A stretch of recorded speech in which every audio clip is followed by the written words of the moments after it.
Policeman by Flann O'Brien. Read by Jim Norton.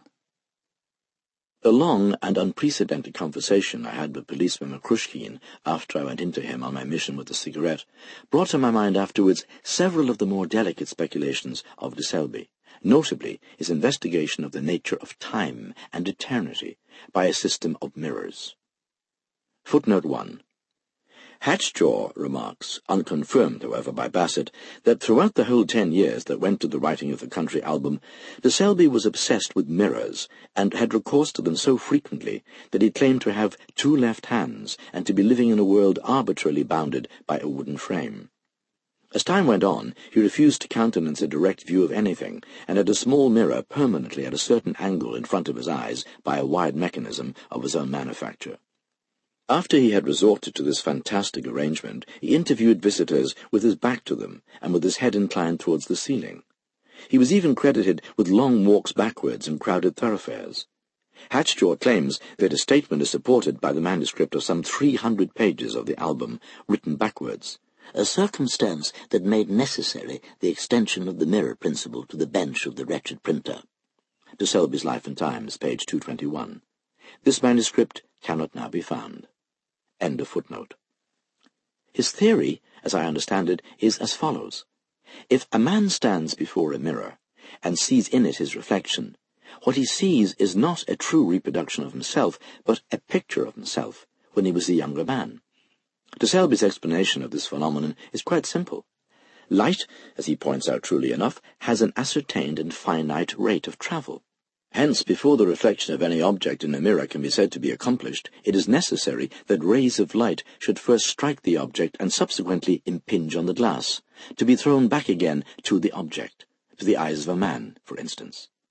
There is therefore an appreciable and calculable interval of time between the throwing by a man of a glance at his own face in a mirror and the registration of the reflected image in his eye. So far, one may say so good. Whether this idea is right or wrong, the amount of time involved is so negligible that few reasonable people would argue the point. But de Selby, ever loath to leave well enough alone, insists on reflecting the first reflection in a further mirror, and professing to detect minute changes in this second image. Ultimately, he constructed the familiar arrangement of parallel mirrors, each reflecting diminishing images of an interposed object indefinitely. The interposed object in this case was de Selby's own face, and this he claims to have studied backwards through an infinity of reflections by means of a powerful glass. What he states to have seen through his glass is astonishing. He claims to have noticed a growing youthfulness in the reflections of his face according as they receded, the most distant of them, too tiny to be visible to the naked eye, being the face of a beardless boy of 12. And, to use his own words, a countenance of singular beauty and nobility. He did not succeed in pursuing the matter back to the cradle, owing to the curvature of the earth and the limitations of the telescope. So much for de Selby. I found McCrushkeen with a red face at the kitchen table, panting quietly from all the food he had hidden in his belly. In exchange for the cigarette, he gave me searching looks. "Well, now," he said. He lit the cigarette and sucked at it, and smiled covertly at me. "Well, now," he said again. He had his little lamp beside him on the table, and he played his fingers on it. "That's a fine day," I said.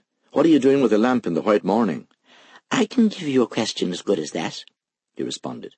"Can you notify me of the meaning of a bulbul?" "A bulbul?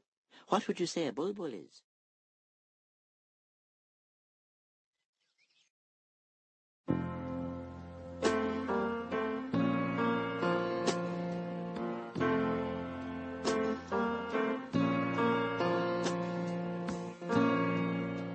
Just a perfect day. Drink sangria in the park. And then later, when it gets dark, we go home.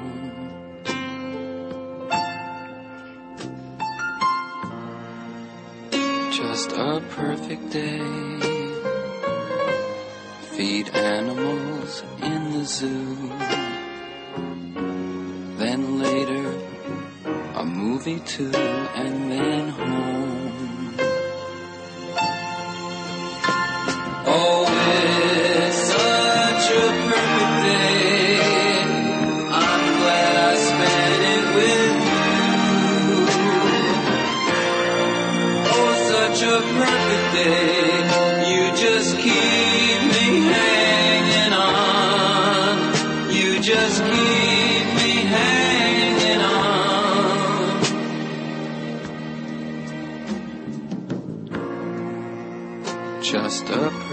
day.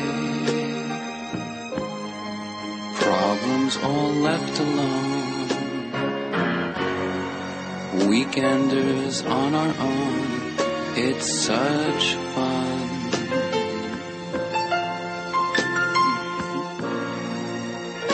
Just a perfect day. You made me forget myself.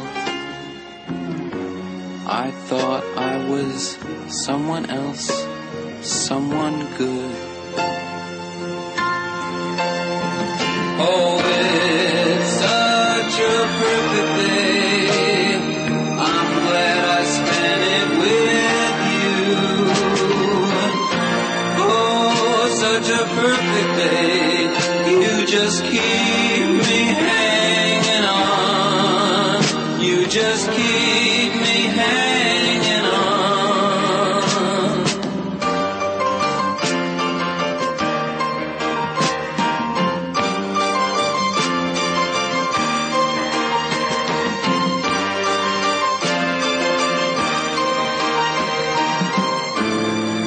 You're going to read just what you saw.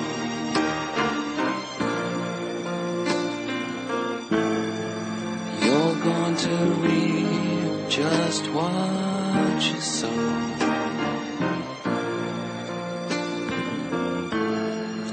You're going to read just what you saw.